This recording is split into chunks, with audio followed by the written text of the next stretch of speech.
Check out Monorail.com, America's affordable investment app, made for conservatives who want to keep their hard-earned money with companies that share their values. Download the Monorail app today. Join Monorail.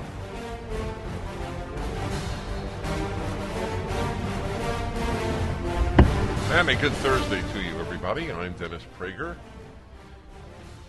I know this is a sort of cow that's, what did they say? Beaten cow? They don't say that. What is the phrase when you repeat something? Beating a dead horse. No, okay, cut it out. Beating a dead horse. Beating a dead horse. Yes. Well, I don't know how the cow got in. Now I'm beating the microphone. All right. There we go. We should be going. There we go. Okay, y'all. I'd like to do a non-news idea here, exploring life with you. If your adult child is out of the house, God willing, how many times a week, a month, a year do you talk? Is there an optimum? I called my parents every single week. I have no idea if that's the optimum. I speak to my sons. Well, one works with me a lot, so I don't know if that counts. And the other one who doesn't, it could be 3 times a week. It could be nothing for 2 weeks. And I wonder if there is an optimum, and I wonder if you have a theory, as my father did, only the child calls the parent. Well, what was it in your case? Did your parents call you? It's generational, I think. Yeah. I understand it to a certain extent. I have some sympathy for that. The kid should call the parent. Yeah. You agree with that? Totally. Oh, that's interesting. So the question is, how is it for you? 1-8-PRAGER-776. 877-243-7776.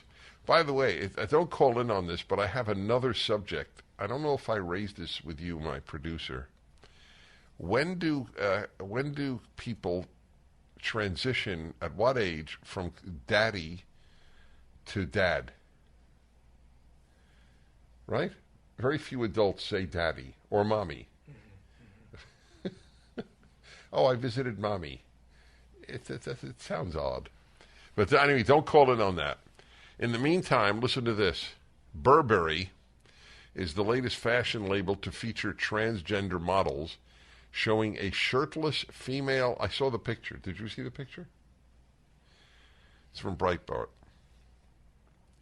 It shows a shirtless female to male model, not female and male, female to male. So a woman who had her breasts cut off, with visible double mastectomy scars. This is Burberry. Who runs Burberry? Is that European? No. It's an American company? Yeah, I think so. Let's celebrate women who cut their breasts off and show it. She's shirtless, so there are little scars left. This is British. It's British. I knew it wasn't American, or I obviously assumed it wasn't American. We live in a sick time, my friends, in a very sick time. It's completely due to the death of the Judeo-Christian value system. 100%. Religious people don't do that. In fact, by the way, in light of that, I'd just like to bring to you something that you probably didn't, there would be no way you would know, that I have done this. And here we go. I've done something for the Daily Wire. It's called the Masters Series. The Masters program with Dennis Prager. It's a Daily Wire Plus. The first 2 episodes are up, and it is exactly that. The Consequences of Secularism, Parts 1 and 2. Next week is Episode 3, Happiness is a Moral Obligation. Then is Human Nature Basically Good? And then February 16th, differences between the left and the right. This is a big deal. It's at dailywireplus.com. You can also see there's a trailer up as well. I make, it's one of the only subjects I devote to. They're 45 minutes each. It's very serious and fascinating stuff. The consequences of secularism.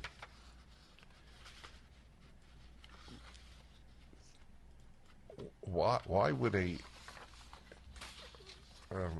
take it back. I was going to ask, why would a woman even want to do that? A woman, man. If you look at the person, by the way, you can't tell what sex is, except for the fact that there are no breasts. That's the only way you can tell. An ad, do you understand? Who is it going to drive to buy Burberry products? That's what I'd like to know. When I say this to you, do any of you find this appealing? A shirtless female to male, no breasts, with the mastectomy scars? This is to sell product by Burberry? The campaign shows the half-naked, tattooed trans model embracing a biological female model who is wearing what appears to be a Burberry top. Burberry posted the image to its official Instagram account, where it has been inundated by a deluge of negative user comments. The caption below the image reads, "B," the letter B, mine, be mine. You might want to reconsider buying Burberry items. This is not uplifting to the human race.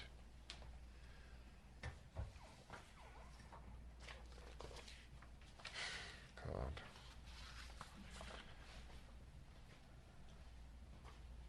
I would love to speak to the people who designed this ad. I'd be very curious to know the sex of the people who designed this ad.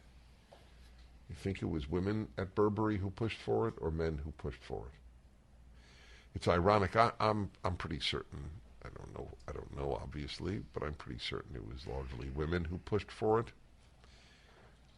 Women are disproportionately involved in the trans movement, both as those transitioning and those pushing for it in children's hospitals and at schools. I have so much to share with you about what is happening in that regard. Every day there's another news item. Sean, yesterday we began, right? We just played like a minute, is that correct? Of that woman. Yeah, at the very end. Yeah, at the very end of the show, it was a highlight reel, as it were, a teaser for today. I'm going to alternate these things with this micro question and what your answer is. Crown Point, Indiana. Kelly, hello. Sean, you want to put the phone line on? Hello, Kelly?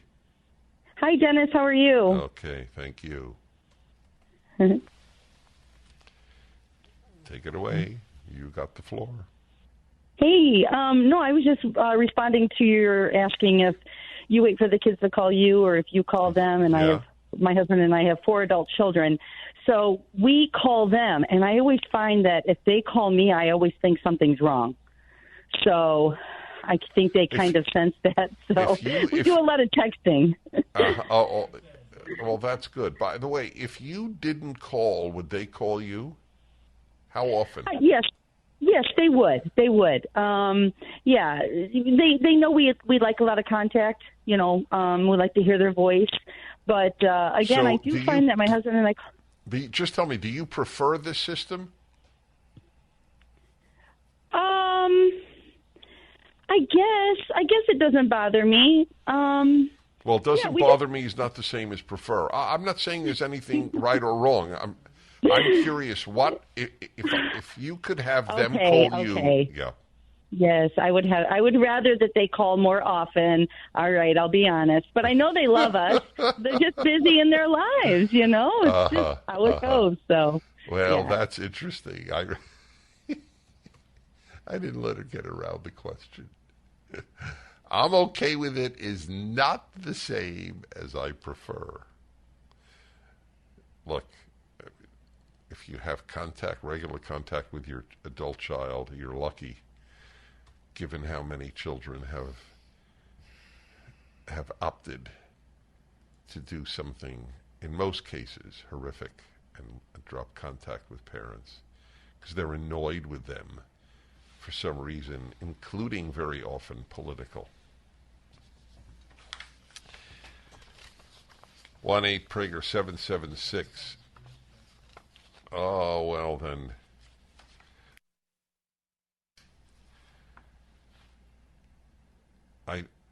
I'd love people to leave more comments at Burberry. It is the celebration of nihilism. We return. The best-selling Eden Pure Thunderstorm air purifier uses proven Oxy technology that quickly destroys viruses, odors, mold, and so much more. With over 265,000 units already sold, you know it works. Works in my house. Any smell will vanish after just a few seconds with the thunderstorm being on. Odors from litter boxes, trash cans, cigarette smoke, dirty diapers, and more are no match. Best of all, no filters are needed. Saves you money and effort. Right now, you can save $200 on an Eden Pure Thunderstorm 3-pack for whole home protection. You'll get 3 units for under $200. Put one in your basement, bedroom, family room, kitchen, or anywhere you need clean, fresh air. The Thunderstorm is nearly silent and takes up no floor space. It plugs directly into your wall. Don't breathe dirty air again. Go to EdenPureDeals.com. Put in discount code Prager3 to save $200. That's EdenPureDeals.com. Discount code Prager3. Shipping is free. Who should call whom? The kids, the parents, or the parents, the kids? Does it not matter? It's one of life's interesting questions. There are many.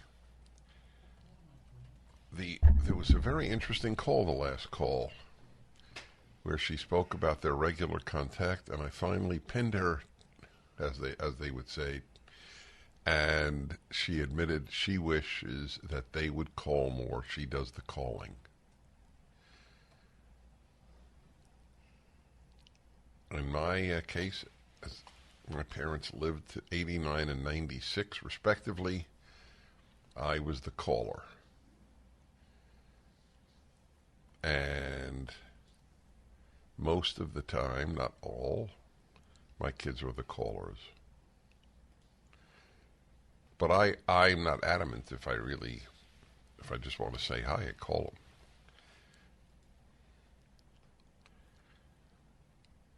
Look, in my house, you know how big a deal I make of this. I teach the Ten Commandments, the greatest moral document ever conceived of. It's the center sculpture in the U.S. Supreme Court. And, of course, it's being erased by the secular fools of our society. Secularism breeds foolishness. And the first 4 commandments rest on the 5th, which is to honor your parents. My home was very adamant about that. My father had his own chair. I think that was a good thing. The more kids honor parents, the better it is for the kids. But parents don't want to be honored. They want to be loved. They want to be liked. I had no sense of my parents being my pals. I found pals among my peers. And it carried on throughout my life. Kid doesn't get many parents. So if the parents don't have a special position in the child's life, it's not good for them. And for those of you who understand the importance of God in people's lives, parental honor is the vehicle to divine honor. That's why it's the fifth commandment, and the first four rest on it, physically. Just as the second four rest on do not covet. It's brilliant stuff. You don't hear any of this at Yale. None of it. Did you see the picture of the Harvard students who all got up because some teacher was accused of sexual harassment? And they all got up with posters like sheep. Do they know he's guilty? Has there been a hearing? If he was guilty, would Harvard keep him in a position? I mean, I'm not taking sides. I'm just asking.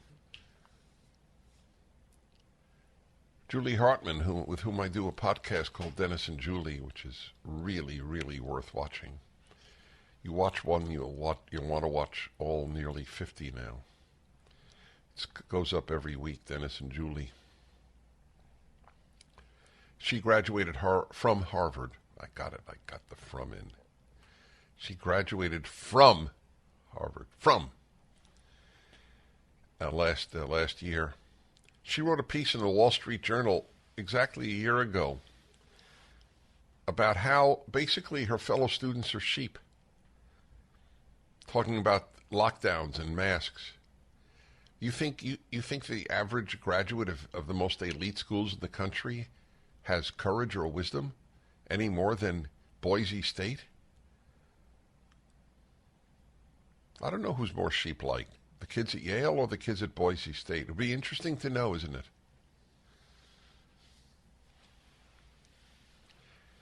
God, the arrogance. Do you know that there are two books in my life that changed my life at a very early age solely because of the title? I didn't read the whole book, but the title changed my life. One of them was The Arrogance of Humanism. And I thought, wow, humanism is arrogant? Boy, was the author right. Meaning secular humanism. That's what humanism is. The arrogance. Oh, we don't need the wisdom of the past. No, we certainly don't need the wisdom of the Bible. We are so much smarter. That's the belief. We are the smartest generation that ever lived. That's what they believe at Harvard and Yale and UCLA and University of Michigan and every other university with the rare exceptions of places like Hillsdale. Right? Isn't that right? We are the smartest generation. That's what they believe. We are not just smartest, we are better. We're better. We're certainly better than Washington, Madison, Jefferson, Adams. Oh, of course. They own slaves. That's it. That's all they need to know. Simpletons teach kids to be simpletons. That's what the university is about. You've spent $200,000 plus after tax money down the drain. Not just down the drain. I wish it were just down the drain. Big deal. Corrupting their mind and their humanity. We're the smartest. Now, by the way, the other book whose title changed my life was We Have Reason to Believe. There's a double entendre. We were given reason in order to believe. That's my belief. Is that fair to say? On an ongoing basis, you know what made me think of that?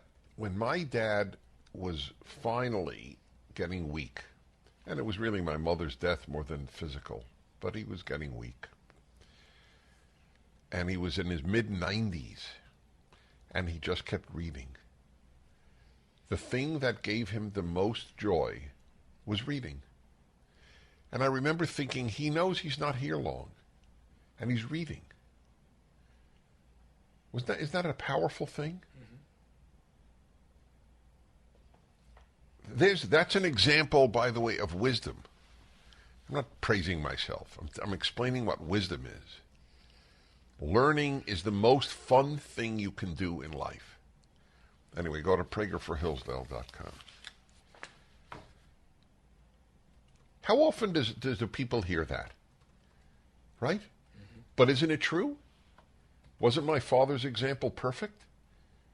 He wasn't playing video games. Yes, he was watching some sports. That's true. That's a great diversion at every age. But mostly he read. Yeah. What people don't know. 1-8-Prager-776. Glenn in Cypress, California. Yellow. Hello, Glenn. Hey, yellow. Good morning, sir. So I'm a father and I'm a son. Obviously, I'm a son. That was it. By the way, I like that. That was a very good point. Obviously, I'm a son. Obviously. That's correct. That's right. Everybody listening is either a son or a daughter. Amen. So I hold the position, and my grandma, I was really close to my grandma before she died. And I used to call her, and I call my mom, and they used to call me. And the position I hold is if you love somebody, the door swings both ways, and you call them. You love them. Like Stevie Wonder said, I just called to say I love you. I call my mom. I just tell her, how you doing? And she loves me. She calls me. And my grandma, the same thing when she was alive. And so you don't think there's a preference for the child or the parent to call the other? Maybe as I get older, when my son's an adult, maybe I'll change. Maybe I would. Right, but now you think it's truly irrelevant who calls whom. Is that your position? I'm not challenging you. I just want to know your position. Yes, sir. If you love them, you call them. You want to see how they're doing. Right, you want to right. Them. Well, I love my kids, but I admit that 70-30, I prefer they call me. Not 100-0. My parents, it was 100-0. So what is yours? What's your preference? I had no problem calling my mom and dad. You're not. It's so funny how every parent is avoiding the question. But again, my son doesn't call me because he's still young. He's 13. I feel like I'm doing the Monty Python skit. What is your favorite color? What is your preference? That's all I'm asking. In an ideal world, who would call whom? You, your parent, or your parent, you? I would say in an ideal world, the kid or the grandson calls the mom in. Okay, that's my man. I'm telling you, it is easier to pull teeth than to get people to acknowledge that ideally, I don't think it's a big deal, but it is a deal. We're all guilty of this. If guilty is even the word, we don't like to think about something that might be a little uncomfortable. I don't know why it isn't the ideal that the child calls the parent. What is wrong with saying that? And it's fine to call your child, but ideally, it's like ideally a child has a mother and a father. It's not a knock on gays. It is not a knock on single parents. You're allowed to say ideals. I'm going to write a column on that. Ideals. I must say to you, I just called to say I love you. Every day when I pass a mirror, I still can't believe it. It's me! I'm looking back at myself. I never thought I'd be this fit again, but 42 pounds ago, I decided to take control of my health. And with the help of my PhD weight loss and nutrition, I'm so glad I did. The program is simple. Dr. Ashley Lucas and her amazing team customize a plan for your body to make it simple. They even provide 80% of your food at no additional cost. They treat your entire person as one. Dr. Ashley believes that all change starts with the mind. She'll help you to change your behavior when it comes to food and think differently about food so you'll never gain the weight back. Give them a call right now at 864-644-1900 and they can answer all your questions. If I can do it, you can do it. So I now have a twist, thanks to the twisted mind of my engineer. So I have been asking, what is the ideal, that the adult child call the parent or the parent call the child? And everybody so far, well, two or three. Oh, well, we call each other at the, and when I really pin them to the ground, well, what's the ideal? They acknowledge that the child calls the parent. So he of the twisted mind posed two interesting questions. Can a parent call too often? To which the answer is absolutely yes. There is no doubt about it. But then his fertile mind came up with another question. Does anybody have a child who calls too often? I mean, an adult child. Can you imagine the parent going, oh, no, it's James again. Oh, my God. Do I pick up? Or do I let it go to voicemail? In fact, have a dedicated voicemail. Hello, James. I'm so sorry I couldn't pick up. But I am in the Barbados. There's no cell phone connection. I never thought of that. Is there a parent whose kid calls too much? Oh God. There's definitely I didn't have it. I'm not speaking from personal experience, but I have no doubt that there are people whose parents call too much. Do you know of anybody where that was it? It wasn't your case was a pretty good one, right? You called your parents more. Yeah, that's what I did, and that was the way it was. On occasion, my mother would call. My father called once in my life when I was in my mid-20s, literally once. I thought, God forbid, my mother was hospitalized. That was my first question: is Mom okay?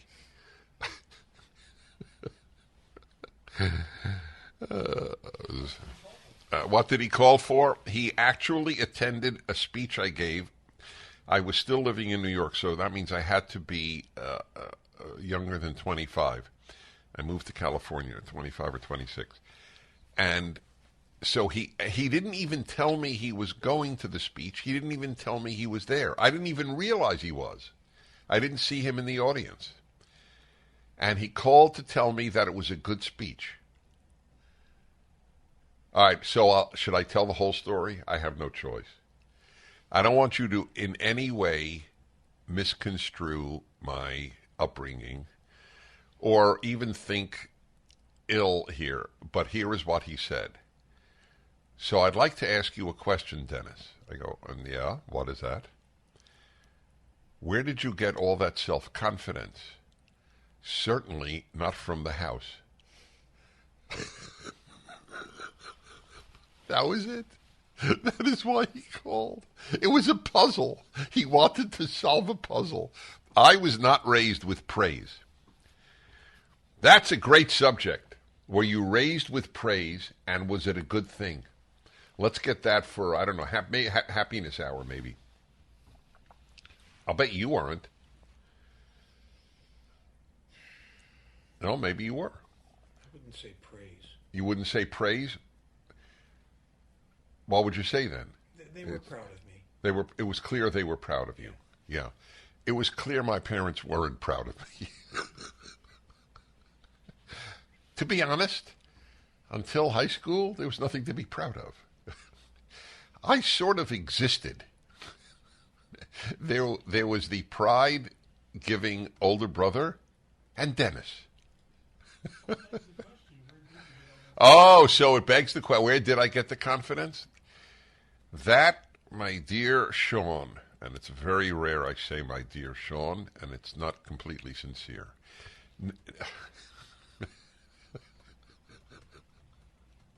That really put him over the brink. My dear Sean, the answer is from my nature and or God.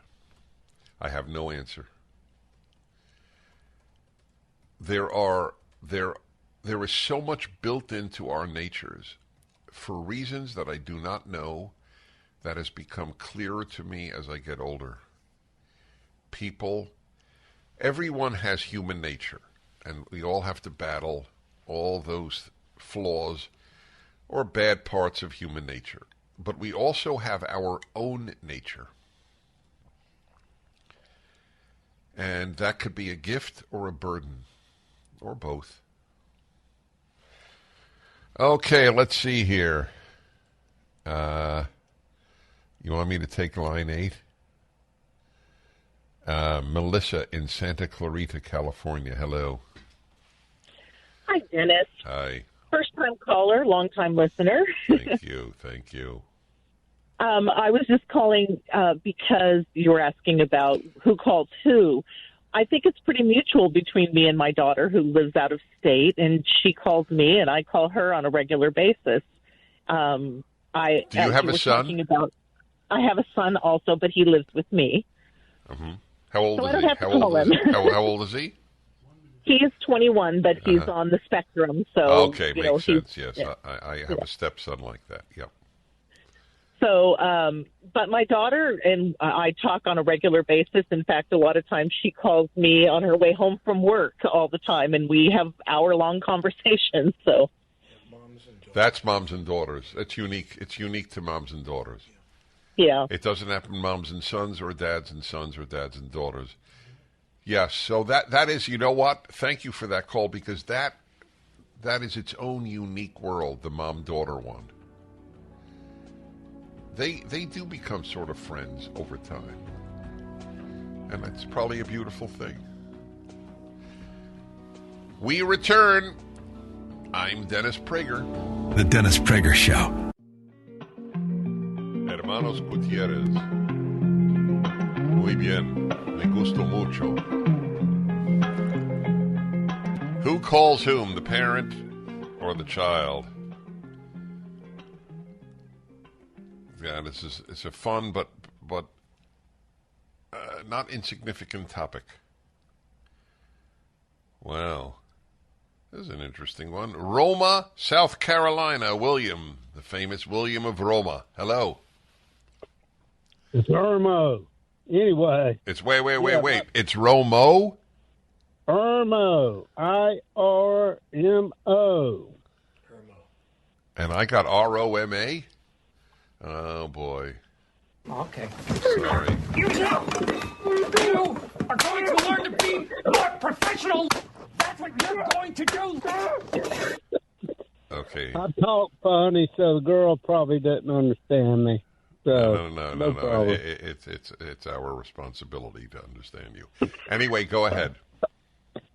No, my daughter, she calls 3, 4, 5 times a day. And my wife, she calls my wife. She doesn't call me. And my daughter's very outgoing. And my wife is very outgoing. I mean, and you're not. Wait for correct. Okay, I hear you in every way. So I'm curious. Does your wife like that? Oh yes. Yeah. No, that's what I would think. Exactly. Okay. There you go. It's hard to imagine a daughter calling her father 5 times a day. It's unimaginable, actually, unless there's something really wrong or so, whatever it means. All right, let's see. Okay. Maya in L.A. says it's respectful to call parents. Yes, Maya, I salute you. Dennis in West Palm Beach. He struggles with the idea of honoring his parents and would like my opinion. Do me a favor, call in immediately tomorrow, the 3rd hour, as soon as I finish the happiness hour. That is one of the most common questions I'm asked when I tell people to honor their parents. What if they're really a problem? Okay, all, stay tuned. We continue on the Dennis Prager Show. The Dennis Prager Show.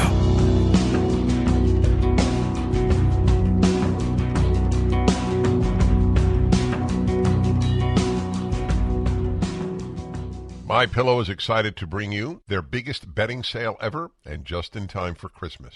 For a limited time, get the Giza Dream bed sheets for as low as $29.98, a set of pillowcases for only $9.98, and rejuvenate your bed with a MyPillow mattress topper for as low as $99.99. They also have blankets in a variety of sizes, colors, and styles. They even have blankets for your pets. Get duvets, quilts, down comforters, body pillows, bolster pillows, and so much more, all with the biggest discounts of the year happening now. They're also extending their money-back guarantee for Christmas until March 1st, 2023, making them the perfect gifts for your friends, your family, and everyone you know. So go to MyPillow.com and use the promo code Prager, or call 800-761-6302. You'll get huge discounts on all MyPillow bedding products, including the Giza Dream bed sheets for as low as $29.98, and get all your shopping done now while quantities last.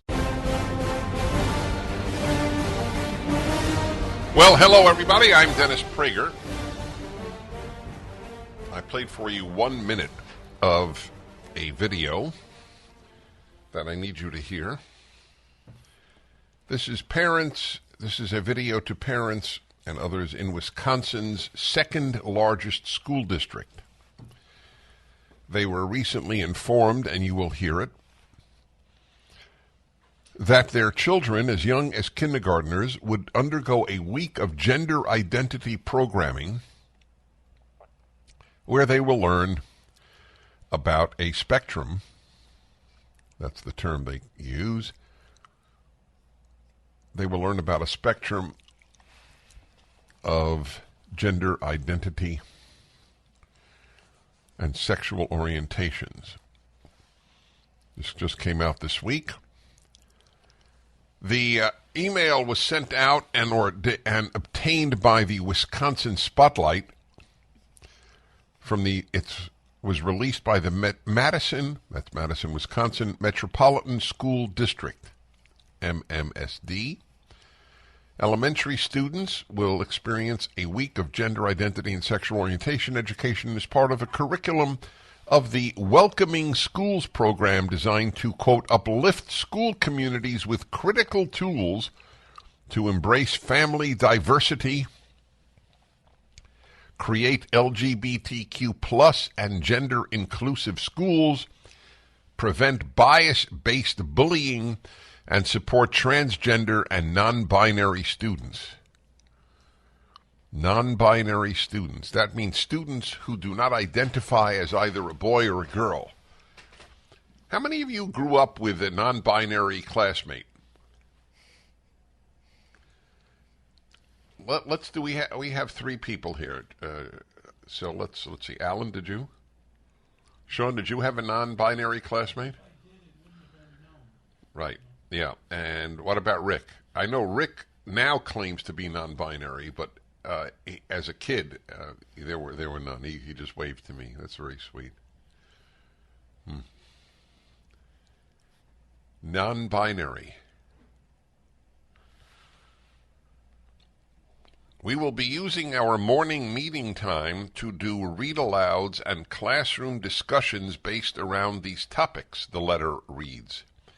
We will end the week with a rainbow day on Friday.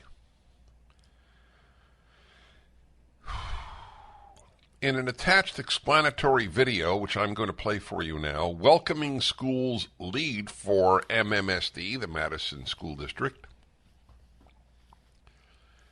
Shockingly, a female, Jennifer Herdina, a consultant, one of my favorite words, and former elementary classroom teacher, offered an overview of the issues for families to, quote, understand how we're talking about gender in our elementary schools. Okay, so I'm going to put her on here. Okay, take it away. Let's hear. This is Madison, Wisconsin elementary school consultant and teacher. Hi, my name's Jennifer Herdina. My pronouns are she and her, and I'm the Welcoming Schools lead for the Madison Metropolitan School District. Today, we are going to jump into an introduction to gender. It's important for our families to understand what we're talking about and how we're talking about gender in our elementary schools. So this is just a quick overview for your information. One of the ways that we talk about gender is using this graphic of the gender snow person.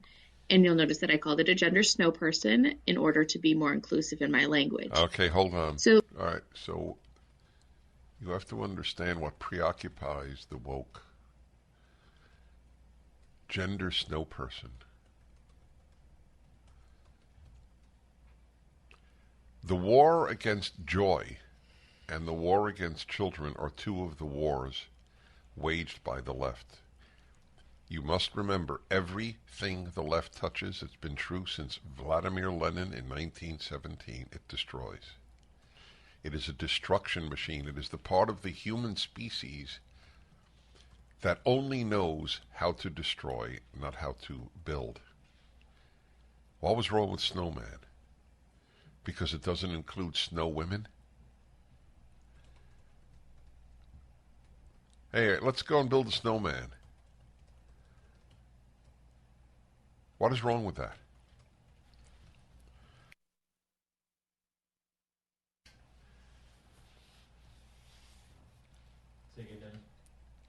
So, we're going to continue with this video here. Rick, are you okay with that? Yes, absolutely. Okay, go ahead, please. when we look at the top part of the snow person, there's the gender identity, and that's how you feel and who you know you are. And that could be girl, boy, both, or neither. All right, hold it. We go to the middle section of the snow. That's what they're teaching at the Madison, Wisconsin public schools. Why would you send your child to a Madison, Wisconsin public school given this sick video?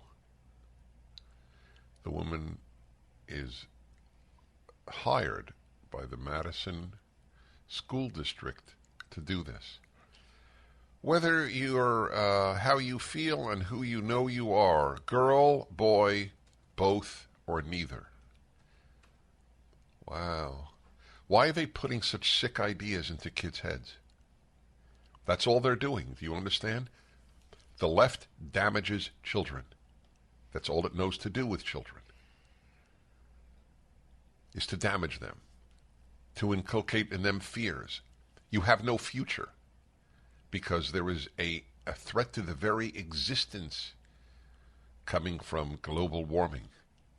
You have no past because you live in a disgusting country called America.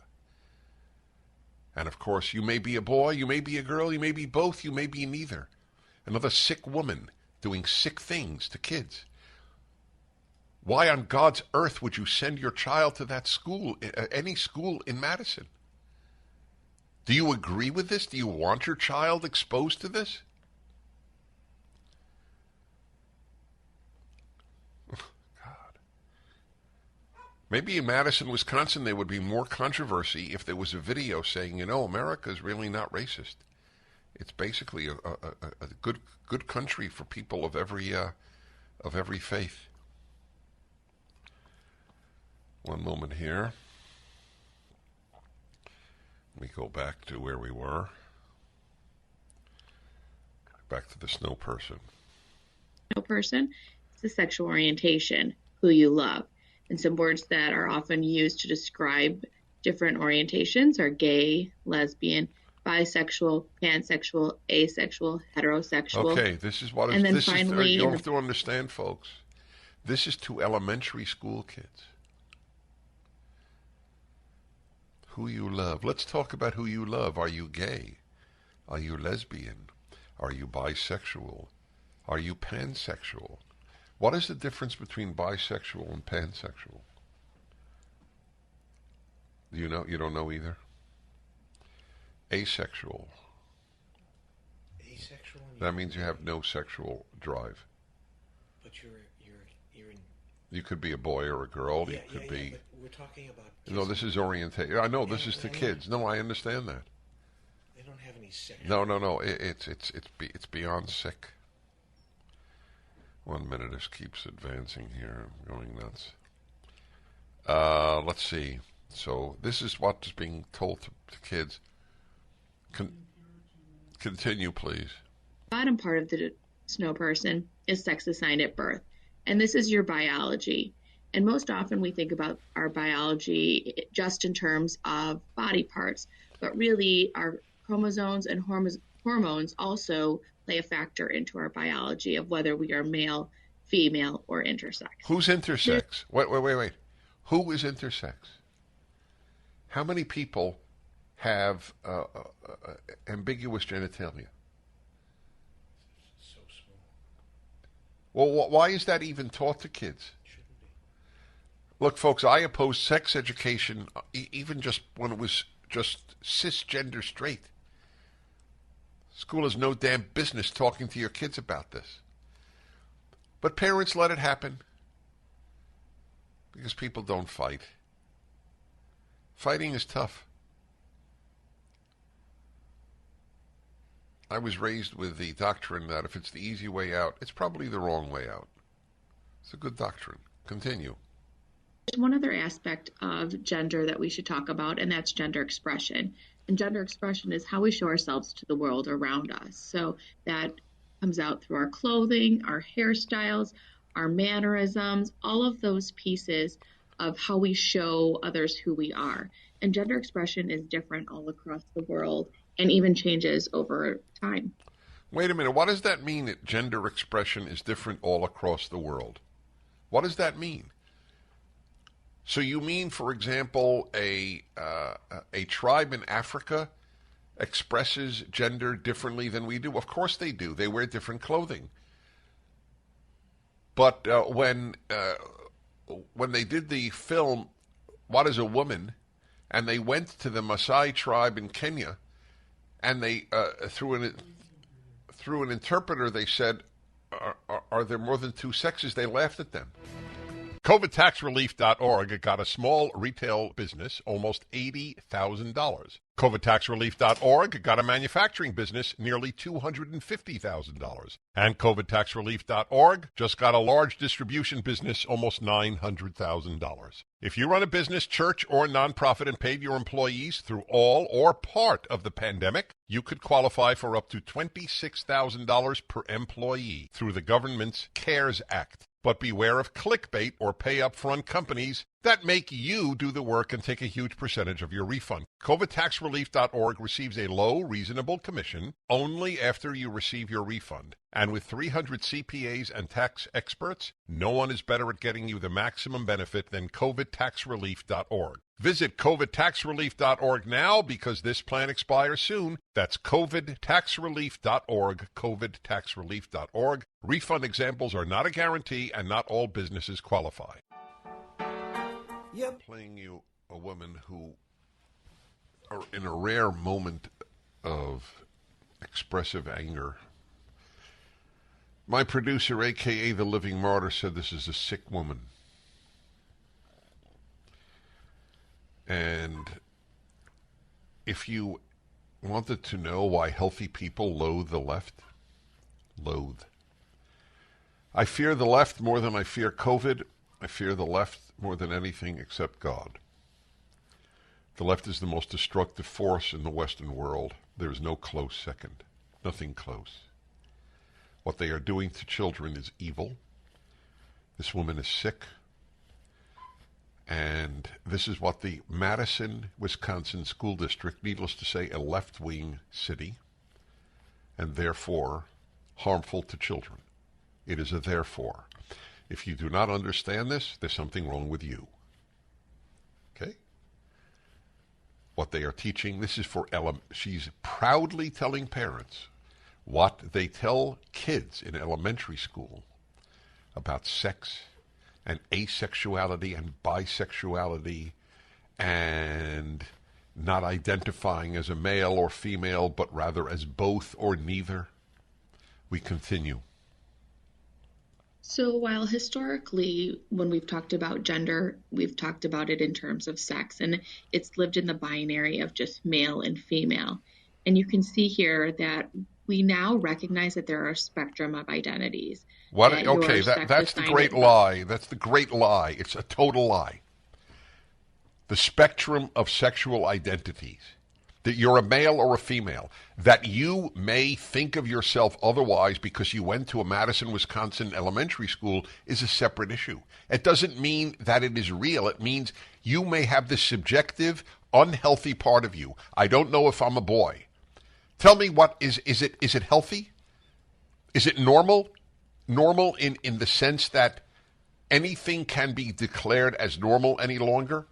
According to Stanford, you can't say that blind is a disability. Did you know that? Yeah, that's right. They issued a preferred expressions publication, or whatever you might call it. You can't say blind study because it implies that blind is a disability. See, even blind is not a disability. The world of make-believe, that is what the left is. It's make-believe. Everything about it is make-believe. From Paul Krugman at the New York Times to this teacher, they live in a make-believe world. I don't know how such sickness has become so elitist, but I guess I do. The great Chesterton quote, whether he said it or not, it's attributed to him. When people stop believing in God, they don't believe in nothing, they believe in anything. This is the perfect example. They believe in anything. Oh, we now know it's a spectrum. Really? Why didn't we know this 50 years ago, 100 years ago, 200, 300, 700, 800, 1,000? This is what I mean, that the left believes they're the smartest generation that has ever lived. We know that it's a spectrum. Really? It's a spectrum. We know that? Or we have tried to convince children of that. Is human a spectrum? I'm not joking. Why isn't race a spectrum? If you feel that you're black, why aren't you black? If there's no objective sex, there's no objective race. Continue. What's up at the top here as sex can be seen on a continuum, as can your gender identity, your gender expression, your sexual orientation. And again, we have all of these pieces of our identity, and we can be anywhere along this continuum in each of these areas. Isn't that beautiful to teach kids? So take a quick moment and go ahead. Think about where you identify on each of these spectrums.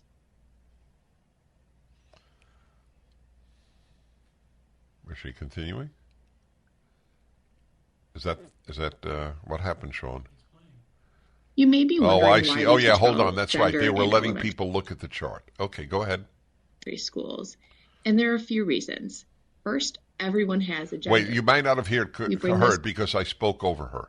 Why do we teach about gender in elementary schools? That's what she's now dealing with. Okay, go ahead. With us in all of the environments that we're in every day, and it's essential to who we are and how we identify. For most people, gender identity develops between the ages of 2 and 4. So if we're talking about gender in elementary schools, by the time they are entering elementary school, most kids know who they are, how they identify. Do they feel like they are a boy or a girl, both or neither? And though they may not have the words for it, they know in their hearts and in their minds how they identify. Also, there are students in our schools with different gender identities. We have in MMSD many elementary school students who identify as cisgender, as transgender, as non-binary, and the whole spectrum of Go ahead. identities. And if we aren't talking and teaching about these different identities, students don't see themselves and they don't feel like they belong in our schools. Well, one moment. Actually, your child doesn't belong in that school, in a Madison, Wisconsin, or most city schools. I bring you a different example almost every day, and yet parents would rather risk their child's health, psychological health, and in any way you can imagine, including physical health because of the hormone blockers, than homeschool them. It is better to risk screwing my child's life than to make the effort to homeschool my child. That's what parents are saying. Sorry, everybody. That's the fact. I don't think it's easy to start homeschooling. It's easy once you do it, but it's hard to start. Or finding a different school that actually teaches the way schools should be teaching. Math, writing, science, history, music, art. They don't teach music and art anymore because there's too much time spent on sex. It's really important. I'm sorry. If you're a parent today, my heart goes out to you.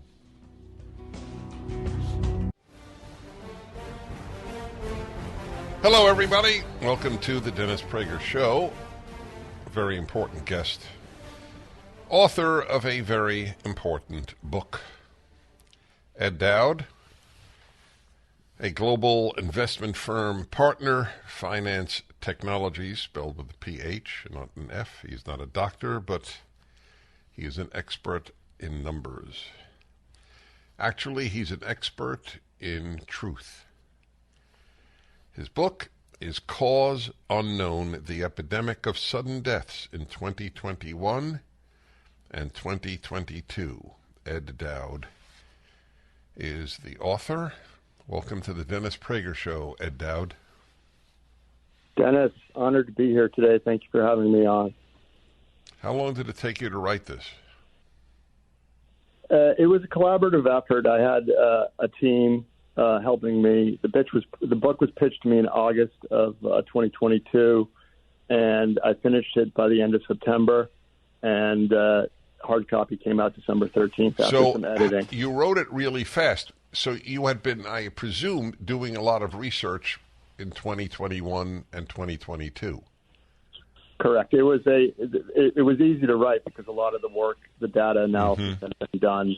So it's a short book. It takes 2 to 3 hours to get through it. It's not too wordy, and unfortunately, we highlight a lot of sudden athletic and sudden celebrity and young people deaths, individual stories, a compilation of stories to put a human element on this. I mean, when you look at big numbers like I do, you can look at spreadsheets, but you have to look at the human faces as well. And we're trying to marry the two together, the real human cost of what's gone on with the actual data that just, as far as I'm concerned, there's no other explanation. And the conclusion I come to that vaccines are causing this. And I'm open to other interpretations, but no one's really come forth with anything better yet. So what is your philosophical background in this arena? Not your expertise background. In other words, mine is until 3 years ago, I bought everything that the pharmaceutical and medical communities told me. I had my kids vaccinated. I don't mean against COVID.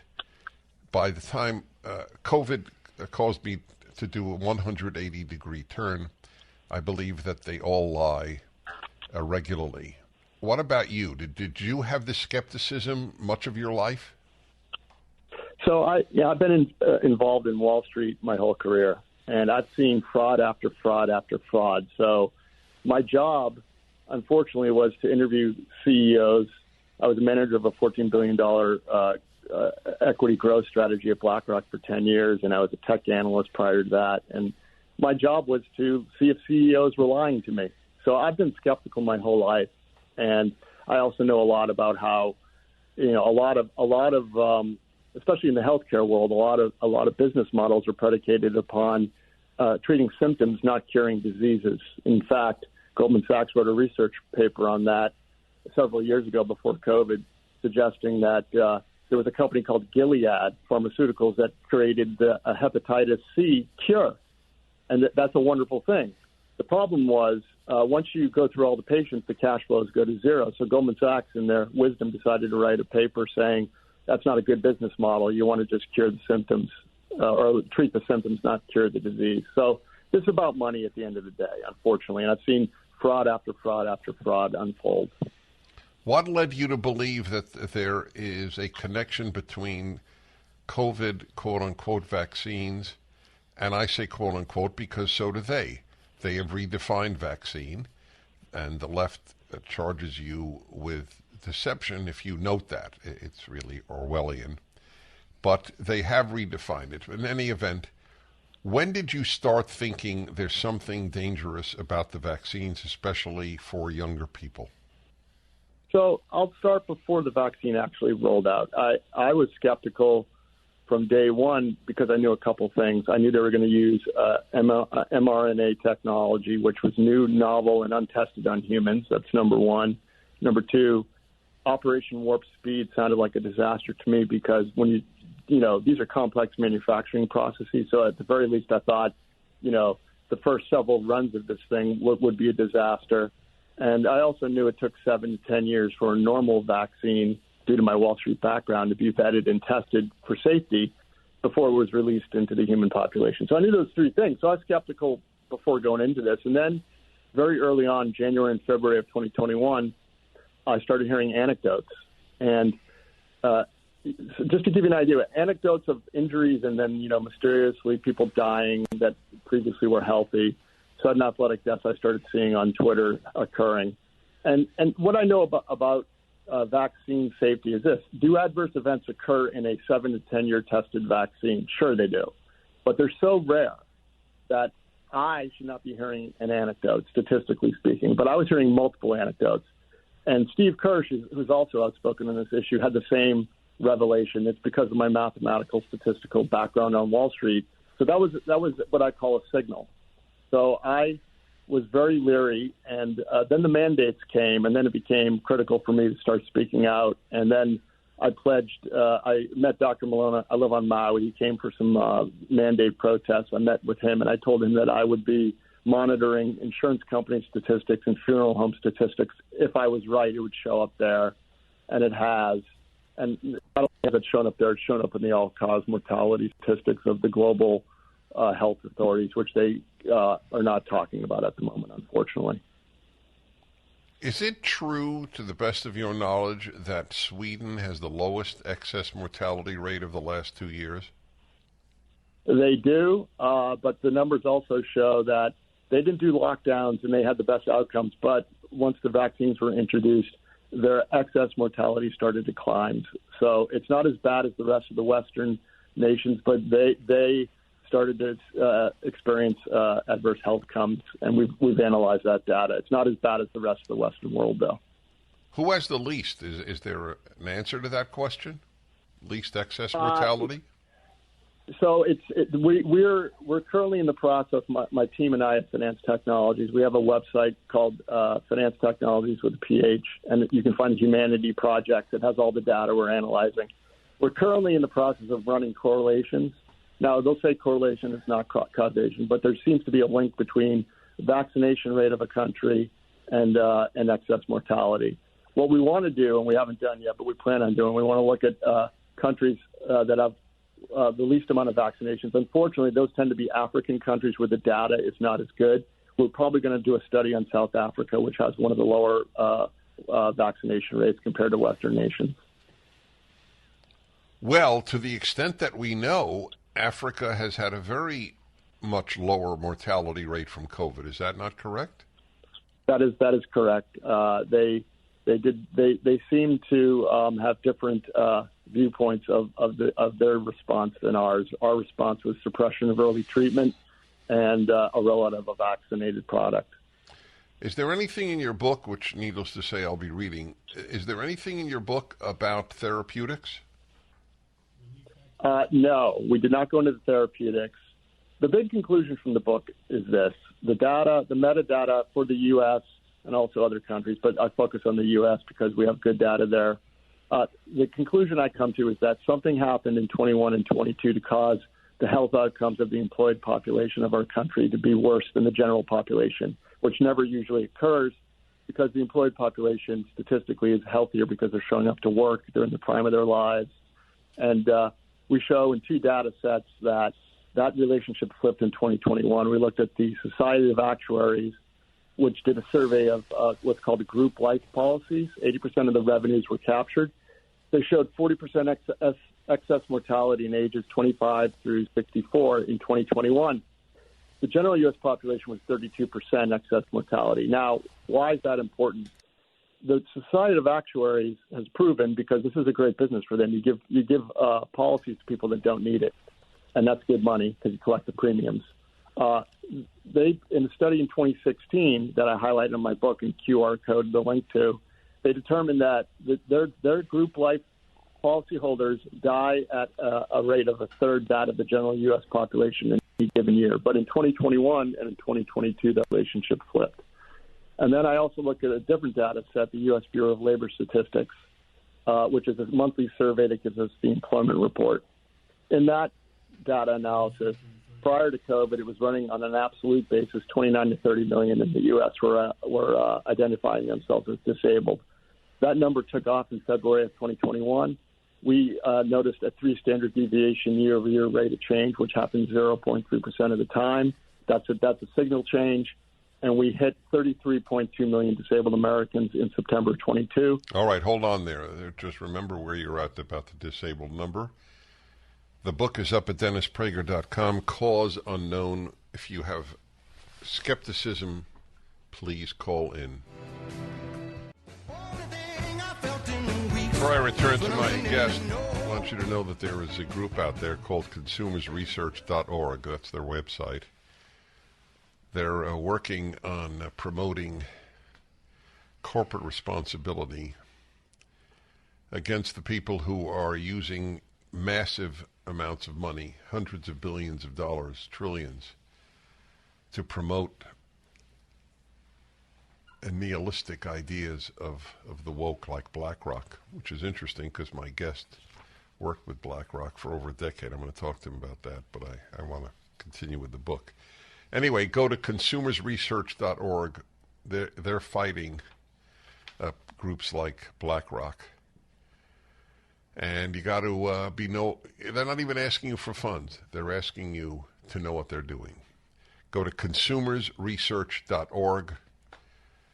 Crushing America from within. That's what BlackRock is doing. That's exactly what they're doing. Consumers Research, wow, established 1929. Holy crow, it's almost 100 years ago. Consumersresearch.org. My guest, Ed Dowd, is the author of Cause Unknown, The Epidemic of Sudden Deaths. So I asked, Ed, people who don't agree to call in. We're having a little feedback here on the line. Do you hear that, guys? I know it is. Yeah, okay. So, Ed, I don't know what happened there, but all right, we'll continue. So we'll go to Philadelphia, Pennsylvania for a moment, and Peter, you're on with Ed Dowd and Dennis Prager. Hello. Hey, you're deliberately misleading the American public. Excess deaths are not sudden deaths. Excess deaths simply means there were more deaths than we expected. Okay, you've had 2 years to find something wrong with this vaccine. You can't find anything, so now you're misleading the American public. Any reactions, Ed? Yeah, so I've been told this. I'm not a doctor. I'm not this. I'm not that. I'm meeting with a billionaire next week to fund a hedge fund that's going to bet against the fact that most people don't want to see the truth. And so at this point, I laid the data out. I did my moral duty. You don't have to believe me, but capital is forming the bet against your viewpoint. So good luck.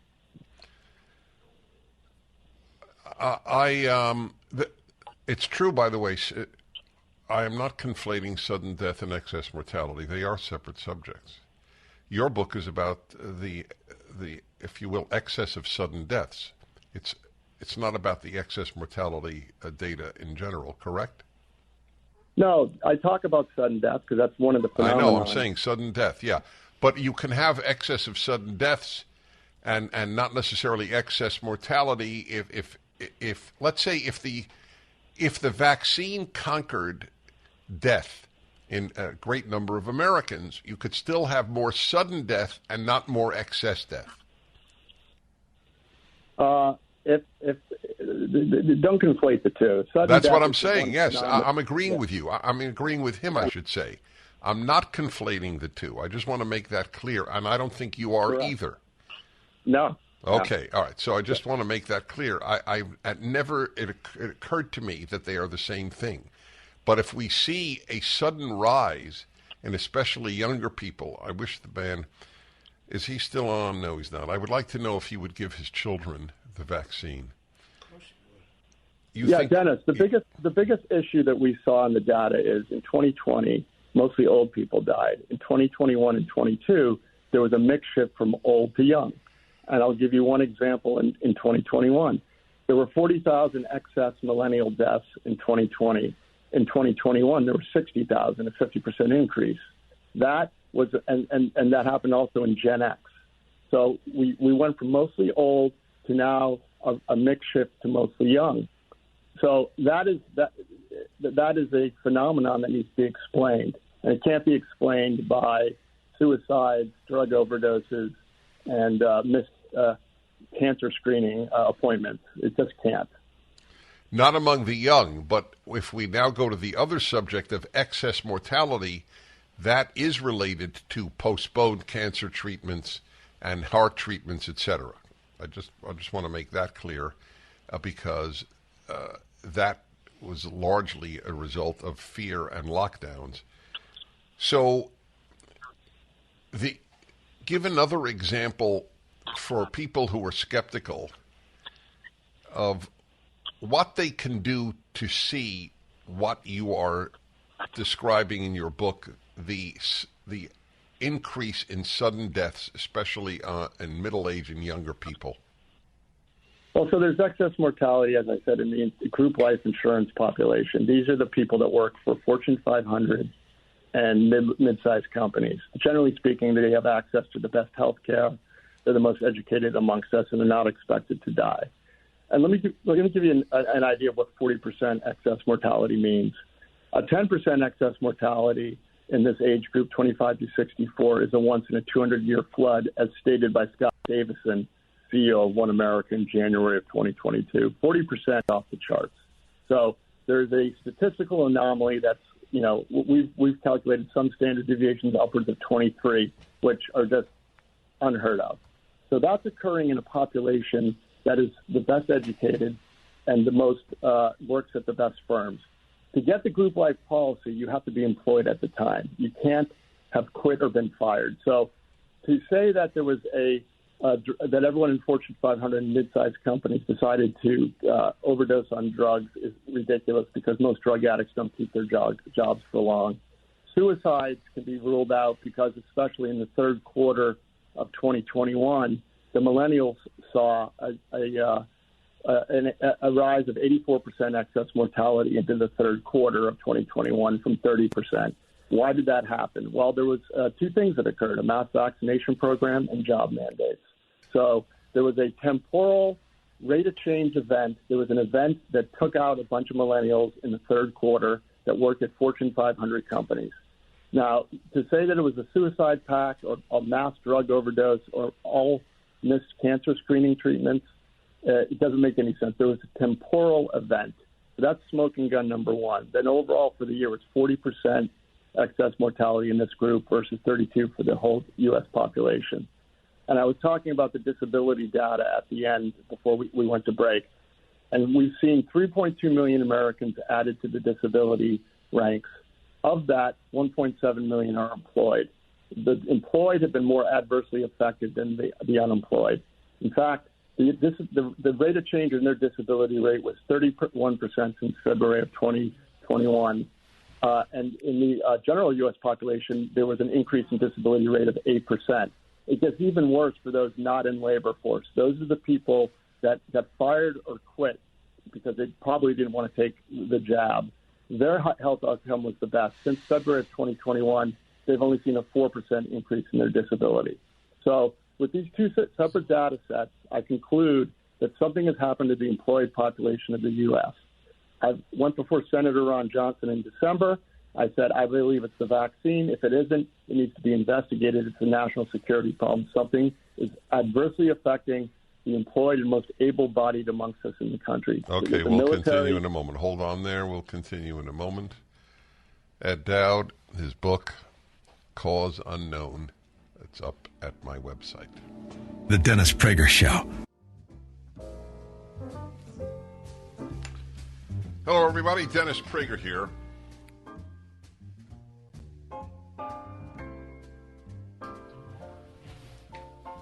My guest is Ed Dowd, author of Cause Unknown, which is actually a national bestseller to my amazement and pleasant amazement. The Epidemic of Sudden Deaths in 2021 and 2022. I'm so curious if the caller, I recognize his voice. He's adamant that I'm lying to you about vaccines. Like I have some vested interest in financially or morally or any other way. I didn't take the vaccine, so obviously I follow my own advice, and I thank God I didn't get vaccinated. I wish my kids didn't. One would have been fired, and the other regrets that he did. Ed Dowd is the author here, and what was his name again? Damar Hamlin. Do you have a theory on Damar Hamlin, Ed? Yeah, sure. I was asked for comment on Damar Hamlin when it happened, and I said I did not comment on individual cases, although there does seem to be a rash of sudden athletic deaths across the globe that we hadn't seen before. In my book, there are hundreds and hundreds of examples of such events.